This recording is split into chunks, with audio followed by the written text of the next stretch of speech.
Kembali di editorial Media Indonesia, di segmen ini kita telah terhubung dengan cendekiawan Muslim, Prof. Komarudin Hidayat. Prof. Komar, selamat pagi. Selamat pagi. Prof. Komar, ini kita tahu bahwa para cendekiawan Muslim ini kemarin sudah paling tidak bertemu dengan Presiden Joko Widodo dan kemudian dengan Wakil Presiden Yusuf Kala, paling tidak menyampaikan pentingnya untuk kita menjaga rekonsiliasi nasional begitu, menjaga persatuan begitu ya. Ini kalau mendengar pernyataan Sandiaga Uno yang menyatakan pemilu pada tahun ini jujur dan adil, tanggapan seperti apa nih Prof. Komar? Ya, pertama memang di era demokrasi liberal kita harus mulai terbiasa melihat keramaian riuh rendah opini. Itulah sebuah konsekuensi dari demokrasi. Dan kedua, itu sebuah pembelajaran. Nanti lama-lama nalar yang logos, yang sehat kan, yang kritis kan menonjol.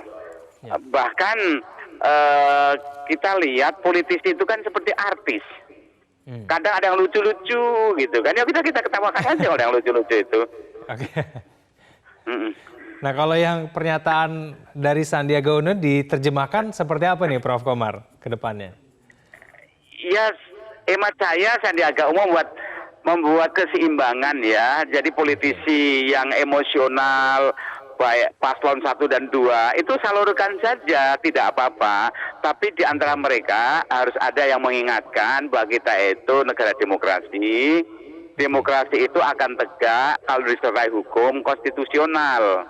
Sebab kalau pilar konstitusi digergaji, panggung demokrasi akan ambruk. Saya percaya di semua kubu itu ada orang-orang yang pada saat tertentu mesti mengingatkan itu. Nah, saya salut pada Sandi sudah mengingatkan itu. Gitu. Jadi kemarin itu biarkan aja suara emosional biar keluar, toh akhirnya nanti mesti kembali pada konstitusi. Baik, Prof. Komar, bagaimana kemudian kita bisa memastikan begitu ya, paling tidak dengan adanya pernyataan yang menyejukkan ini, pendukungnya juga ikut sejuk, Prof. Komar? Ya, ini harus kita usahakan bersama bahwa misalnya saya sudah ngomong ke Ketua KPU, berbagai kritik itu harus ditutup, kalau perlu ditantang, apa kritiknya? Misalnya C1, mana gitu. Sebab pada akhirnya kalau kita bicara demokrasi, pemilu, itu kan harus data, angka, dan konstitusi.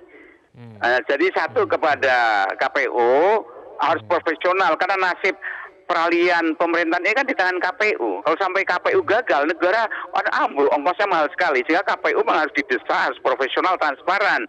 Bahwa kritik itu jangan dihindari, harus ditunjukkan. Kalau memang kritik itu salah, harus dipatahkan, itu salah, itu satu. Dan sekarang ini setelah hiruk pikuk emosional berlalu, disalurkan aja untuk mengumpulkan data kecurangan seutuh mungkin, sebanyak mungkin, dibawa ke sidang konstitusi nantinya. Prof. Komar, tapi kan masih ada beberapa pihak paling tidak yang masih panas begitu. Nah, ini harus disikapi seperti apa nih berkaitan dengan pemilu 2019 ini? Yang masih panas itu nggak akan habis sampai nanti pun pasti ada. Tapi ketika mayoritas mulai rasional dingin, yang panas itu kan dilokalisir. Sebagaimana kelompok teroris radikal itu kan selalu ada. Tapi ketika yang mainstream, moderat itu aktif, itu nanti kan terpinggirkan pelan-pelan gitu. Misalnya ada kecurangan pasti terjadi. Tapi jumlahnya semuanya kan tidak relevan. Harus buktikan oleh pihak KPU bahwa jumlahnya itu kecil. Ya. Prof. Komar, tapi belum ada nih tanda-tanda untuk pertemuan nih antara Pak Jokowi dengan Pak Prabowo sebelum tanggal 22 Mei. Ini tanggapan gimana ini? Ya tidak apa-apa ya. Proses waktu ini kan masih pertandingan belum selesai kan, ibarat tinju ini kan belum ditutup. Oleh karena itu biarkan aja, tapi saya percaya ada orang yang diam-diam memang harus menjalin rekonsiliasi. Tidak harus kemudian diumumkan depan publik. Ya, baik. Sebab masing-masing kan menjaga harga diri. Baik, terakhir Prof. Komar, pesan Anda kepada paling tidak masyarakat Indonesia yang paling tidak sampai saat ini masih menunggu proses rekapitulasi hingga tanggal 22 Mei nanti. Nah, saya berharap bahwa para intelektual, kemudian elit partai, punya tanggung jawab menghargai perjuangan pengorbanan rakyat. Bahkan petugas pemilu yang meninggal sudah 100 lebih. Mereka telah berkorban.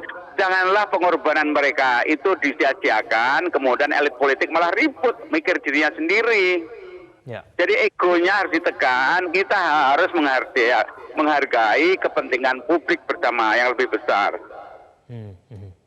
Baik, Prof. Komar, terima kasih telah bergabung bersama kami di editorial Media Indonesia. Selamat pagi, Prof. Komar. Terima kasih, selamat pagi. Baik, Mas Jajat, pertanyaan selanjutnya kemudian adalah bagaimana supaya pendukungnya ini ikut dingin? Bisa nggak kemudian dengan pernyataan itu bisa mendinginkan suasana? Menurut Prof? Ya, saya setuju Mas Komarudin Hidayat tadi bahwa proses waktu nanti toh pada akhirnya juga kalau yang mainstream makin banyak, yang arus utama makin banyak, juga yang sedikit itu yang sekarang sedang riuh itu nanti akan kembali juga. Karena toh kita punya banyak pengalaman, tahun 2014 juga seperti itu, ada penolakan, ada deklarasi juga dari Pak Prabowo, waktu itu juga Pak Hatta sebagai wakilnya nggak hadir. Tapi proses waktu kemudian diuji di sengketa pemilu di Mahkamah Konstitusi, ya hasilnya tetap seperti yang diputuskan KPU, toh pada akhirnya juga menerima Pak Prabowo hadir dalam pelantikan itu. Nah, memang proses waktu itu ya memang butuh kesabaran. Karena itu ada yang mengatakan kalau kita ke desa, belajarlah soal proses dan kesabaran itu dari orang desa. Kenapa? Karena orang desa itu kulturnya agraris, melihat kebun, tanaman itu prosesnya tidak mungkin bisa instan. Ya pohon padi kira-kira minimal harus 100 hari, pohon kelapa panen harus di atas 10 tahun misalnya, semua ada prosesnya dan karena itu orang desa selalu mengatakan belajarlah kesabaran dari orang desa. Nah, saya kira dalam konteks demokrasi kita yang baru beberapa tahun ini memang butuh pembelajaran yang luar biasa. Ya karena itu tadi Mas Komar mengatakan ini demokrasi liberal itu memang kita harus belajar betul mendengarkan keriuhan yang kadang-kadang memang menyakitkan. Tapi koridornya tentu harus dijaga. Riuh boleh, ya teriak-teriak boleh, tapi kan ada koridor yang tidak boleh dilanggar. Misalnya ujaran kebencian, ya memprovokasi, memfitnah. Saya pikir negara kita harus dijaga bersama. Ada hal yang menurut saya menarik karena kita belajar demokrasi juga salah satunya dari Amerika.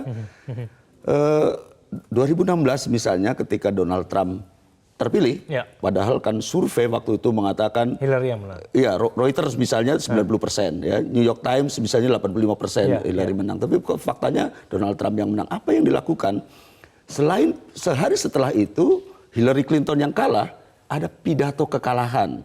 Nah, kultur pidato kekalahan itu memang ucapan kekalahan di kita sudah ada. Misalnya Pak Foke waktu itu di Pilkada DKI langsung juga mengucapkan pidato kekalahan itu yang belum. Apa yang dikatakan Hillary waktu itu? Saya masih ingat 9 November 2016 itu mengatakan bahwa terima kasih pada relawan, para pendukung, Anda telah berbuat luar biasa buat demi demokrasi, demi kami. Tapi nyatanya kita kalah faktanya, meskipun secara suara menang. Ya. Kemudian yang kedua adalah mengatakan bahwa selamat kepada Donald Trump, bahwa Anda telah menjadi presiden Amerika yang ke-45 dan seterusnya. Kemudian poin ketiga adalah mengatakan kami ingin bekerja sama dengan Anda. Ini luar biasa.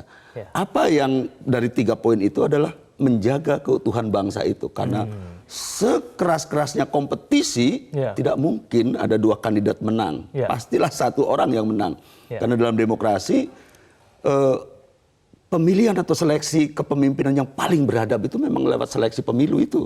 Ya, karena legitimasinya paling kuat.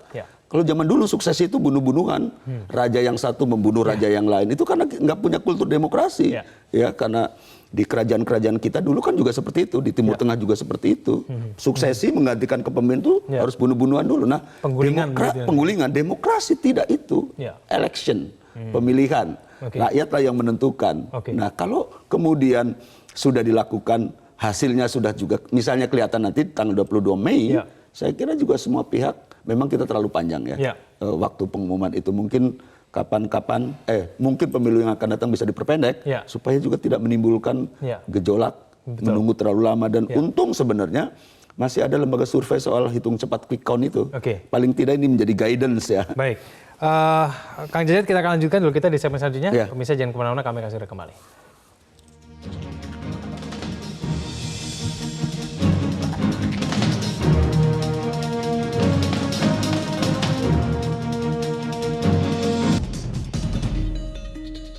Kembali di editorial Media Indonesia, di segmen ini kami akan mulai menerima penelpon dari Anda. Kita akan sapa dulu penelpon pertama kita, Pak Sukarwan dari Magelang. Pak Sukarwan, selamat pagi.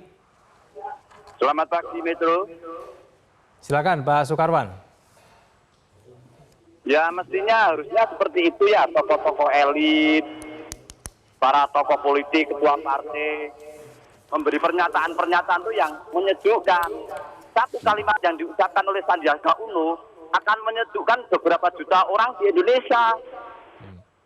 Jadi janganlah membuat pernyataan-pernyataan. Ibarat sepak bola itu kalau sudah kalah, ya kalah, nggak usah ngeyel.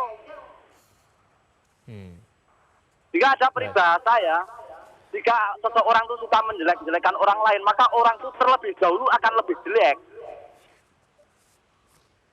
Ya.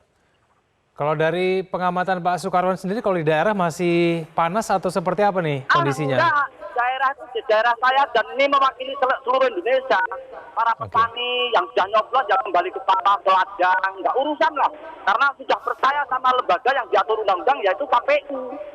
Para sopir ya sudah ambil truknya masing-masing, ambil kendaraannya masing-masing, cari nafkah. Para pedagang kembali ke pasar. Yang penting tuh aman, lancar, segala sesuatunya tuh yang bikin gara-gara tuh atas. Jadi kalau ada orang menyandang predikat negarawan tuh nya dibuat jadi garawan, ahli gara-gara, jangan negarawan.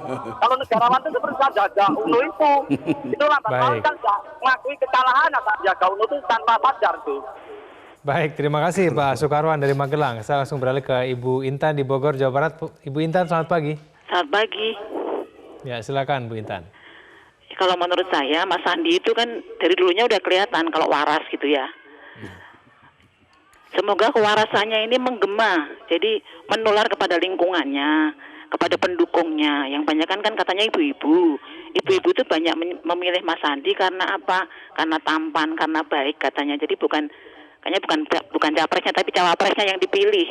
Semoga kewarasannya ini benar-benar menular kepada semuanya, kedepankan logika, kebelakangkan nafsu amarah. Oke. Kedepankan husnudzon, kebelakangkan suudzonnya gitu. Baik, itu aja, terima baik. kasih. Terima kasih Ibu Intan dari Bogor. Kita beralih ke Pak Anton di Maumere, Nusa Tenggara Timur. Pak Anton, selamat pagi. Salam, selamat pagi Kang Jajat dan rekan ya. Ya, oke. Jadi begini, saya setuju dengan Ibu Intan ya. Jadi satu hal yang penting, ini sesuai dengan topik pagi hari ini. Apapun yang dinyatakan oleh Sandiaga Uno itu, okelah kita lihat dari sisi-sisi positifnya, karena memang kita ini berpolitik secara logis dan rasional gitu ya. Namun demikian persoalan konsistensi, karena apa? Kami ini tinggal di daerah, Kang Jajat. Jadi suasana ini sangat mempengaruhi, apalagi NTT ini mayoritas orang memilih Jokowi di atas 92% ya. Suasana ini sangat mengganggu kehidupan keseharian sampai kepada orang-orang kecil karena partisipasi dalam pemilu kali ini begitu tinggi itu. Nah, saya mau katakan begini, meskipun Sandiaga Uno sudah menyatakan seperti itu, tetapi orang-orang di sekitarnya itu loh. Dan ini sangat gamblang masyarakat ini melihat bahwa ideologi yang mau dibangun oleh orang-orang di sekitar itu yang menjadi persoalan, walaupun Sandiaga itu rasional dan legit. Itu masalahnya dan ini sangat berbahaya. Tadi malam masih ada Said Didu menyatakan semua framing yang dibangun itu tidak konsisten. Kalau benar itu berpolitik secara patriot, satria dan sebagai negarawan, harusnya leader itu mampu mengkondisikan agar pendukung-pendukungnya dan orang-orang di sekitarnya itu tidak membuat yang aneh-aneh. Oke, baik. Baik, terima kasih Pak Anton. Kami sudah menangkap poinnya. Langsung beralih ke Pak Ondo di Bekasi, Jawa Barat. Pak Ondo, selamat pagi. Selamat pagi, Pak Jajat. Selamat pagi. Iya, pagi. Silakan Pak Ondo.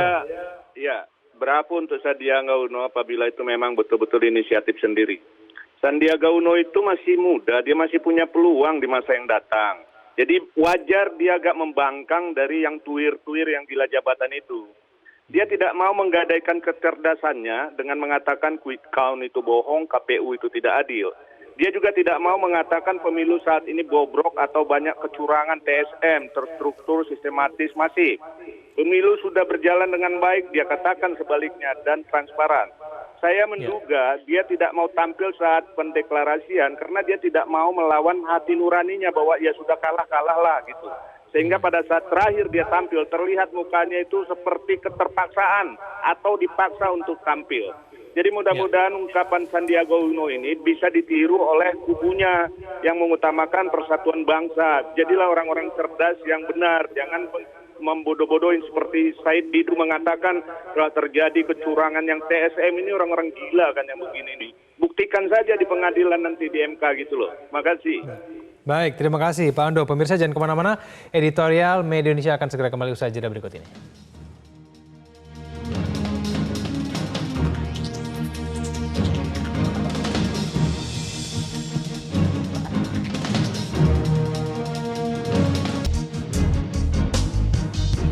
Baik, pemirsa kita akan langsung membahas pernyataan-pernyataan Anda dari yang penelpon tadi. Kang Jajat, silakan Kang Jajat menanggapi mengenai pernyataan dari penelpon kita. Terima kasih ya kepada Pak Sukarlan, kemudian Pak Bu Intan ya, Pak Anton dan kemudian Pak Ondo. Saya kira memang itu suara-suara masyarakat yang ada banyak yang seperti itu mewakili perasaan masyarakat itu. Ada lembaga survei menarik, The Fun and Peace itu mengatakan bahwa daya tahan bangsa Indonesia secara umum itu meningkat dalam menghadapi berbagai tekanan dan masalah ya meningkat. Yang jadi problem justru elitnya ya. Karena itu saya kira riset ini, survei ini juga mestinya harus jadi cermin buat kita. Rakyat tadi seperti dikatakan tidak ada masalah di desa-desa itu, ya di kampung-kampung itu yang tingkat kesulitannya sering sekali luar biasa ya, tidak terduga. Anda lihat pernah juga Metro menayangkan. Harus melalui jalan-jalan yang sangat sulit dan mereka terus bekerja. Begitu ya, Di tengah-tengah juga perkabungan kita dengan 250 orang meninggal ya petugas KPPS, saya kira memang adalah tidak elok, tidak etis kalau kita kemudian justru berantem mempersoalkan karena mereka itu ujung tombak penyelenggara pemilu yang memang menghadapi problem luar biasa ya, kelelahan menghitung mesti salah catat juga menurut saya manusiawi, apalagi juga menghadapi tekanan. Salah orang memasukkan kotak suara saja itu akan memakan waktu karena akan memilah-milah lagi nanti ya, itu salah satu, belum lagi yang lain-lain begitu, jadi penghitungan dan seterusnya. Nah itu tentu harus kita hormati. Nah kalau di tataran masyarakat ya, grassroots, orang-orang masyarakat luas sudah punya kearifan yang luar biasa ya, punya kultur bagaimana menghargai sebuah proses ya, proses yang luar biasa itu.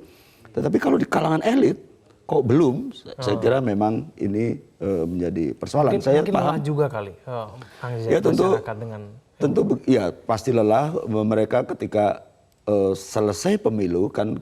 Kata orang itu, pemilu itu adalah menyelesaikan soal-soal. Ya banyak hal di situ ya, tentu soal kepemimpinan. Nah kalau kemudian pemilu menjadi tidak menyelesaikan soal atau memulai soal-soal ya perihal baru, ya saya kira demokrasi menjadi tidak punya arti apa-apa. Justru puncak tertinggi seleksi kepemimpinan itu kan ada di pemilu itu, yang paling beradab yang tadi saya sebutkan itu. Nah. Semua pasti lelah, elitnya, apalagi Pak Prabowo Sandi yang mempelai menjadi aktor utamanya di situ ya dengan Pak Jokowi Ma'ruf pasti lelah ya, menghabiskan begitu energi dan seterusnya. Tapi begitulah memang resiko berkompetisi ya, ada yang kalah ada yang menang, karena itu saya tadi sebutkan. Saya kira kita memang belum punya kultur ketika menghadapi kompetisi itu. Ada dua tim suksesnya atau pendukungnya atau tim ahlinya menyiapkan dua pidato itu. Pidato kemenangan dan pidato kekalahan. Saya kira ini harus disiapkan supaya apa? Dalam waktu cepat, sakit pastilah, lelah pastilah, kecewa pastilah. Tetapi masyarakat, bangsa dan negara ini kan harus ditentramkan, harus dipulihkan. Karena itu tadi yang saya sebut, Hillary itu di tengah-tengah sakitnya yang luar biasa, punya jiwa kenegarawanan yang luar biasa. Lagi-lagi kan demi bangsa dan negara. Jadi saya kira iyalah kalau ngomong yang misalnya dari pihak yang ini gampang. Loh, fakta memang kompetisi seperti itu. Jadi karena itu Sandi menjadi oasis ya, Oke. menjadi penyejuk di tengah-tengah polarisasi yang begitu tajam, begitu hiruk-pikuk. Ya. Di PAN misalnya juga kalau Anda perhatikan ada elit PAN yang selalu juga punya statement menyejukkan, Pak Bara Hasibuan. Ya bahkan beberapa kali berbeda dengan Pak Amin Rais soal people power itu. Itu bukan cara kita dan itu bukan cara-cara yang beradab dalam demokrasi seperti itu. Saya kira memang unsur yang tegangan tinggi dengan unsur yang menjadi penyeimbang, yang menyejukkan itu selalu ada, dan saya sekali lagi berharap seperti dikatakan Mas Komar tadi, yang menyejukkan itu makin jadi mainstream atau arus utama, ya, sehingga bisa menarik gerbong yang banyak itu menjadi suatu titik pemulihan kembali. Nah, rekonsiliasi, merajut kembali persahabatan yang retak itu saya kira memang harus dahului syarat-syarat tadi itu, ada pengakuan kekalahan. Baik. Tapi menularkan paling tidak pernyataan Sandi ini tidak hanya disampaikan oleh Sandi saja, tapi kemudian juga elit-elit politik lain yang mungkin juga berupaya untuk mendinginkan suasana. Bisa tidak itu kemudian terjadi? Ya, saya sih sangat yakin, karena lagi-lagi saya selalu beberapa kali mengatakan di forum ini, saya sangat yakin karena bangsa ini sesungguhnya punya mekanisme kultural, mekanisme sosial untuk menyelesaikan problemnya sendiri. Ya. Pak Prabowo panasnya kurang apa 2014 pada akhirnya mengakui, dan di pemilu-pemilu lalu selalu diprediksi, dibuat, diramalkan, wah Indonesia ini pasti kacau nih. Ya. Tahun 99 begitu baru sekali reformasi, kita nggak punya kultur demokrasi yang terbuka, kecuali tahun 55 itu di bawah represi Orde Baru kita tergagap-gagap, dan diprediksi banyak orang, bahkan Singapura waktu itu mengatakan usia B.J. Habibie paling beberapa bulan begitu, tapi kemudian kan minta maaf, salah. Ya. Artinya dari berbagai pengalaman itu, Bung Egan, kita sangat yakin bahwa kita belajar menghadapi masalah seperti katakan Mas Komar, dan faktanya kita belajar, meskipun memang ada tegangan-tegangan tinggi yang karena itu memang yang dimainkan variabelnya banyak kali yang sekarang. Yang pemilu sekarang ini ada agama di situ, ada macam-macam itu, sehingga memang kalau sudah agama menjadi itu kayak bensin di atas nama agama itu. Meskipun nilai-nilai agama itu memang seharusnya memang menjadi siar kebaikan, tetapi agama dengan statement yang memprovokasi misalnya itu jadi problem serius. Nah, tadi cendikawan Mas Komar sudah bilang, saya justru ingin mengatakan para ulama lah mestinya menjadi penyejuk itu ya. Baik. Kang Jajat, kita akan tunggu pernyataan-pernyataan dari elit politik lainnya yang bisa mendinginkan suasana, tapi kemudian kita juga sama-sama tidak boleh lengah dengan proses penghitungan suara yang hingga saat ini masih terus berlangsung hingga nanti tanggal 22. Semoga semua berjalan lancar. Terima kasih Kang Jajat telah bergabung sama kami di studio. Selamat pagi. Pemirsa, pernyataan Sandi yang menyejukkan kita nilai menjadi bagian dari upaya perbaikan. Kita berharap pernyataan bernada sama juga keluar dari para pemimpin di jajaran pasangan Prabowo Sandi, baik dari para anggota tim sukses pasangan tersebut maupun bahkan dari Prabowo secara langsung. Yang dibutuhkan bangsa ini dan pada saat ini ialah pernyataan sejuk dari para pemimpin yang mempersatukan dan meredakan ketegangan politik, bukan agitasi provokatif yang memanaskan dan memecah belah bangsa. Terima kasih Anda telah menyaksikan editorial Media Indonesia. Selamat pagi.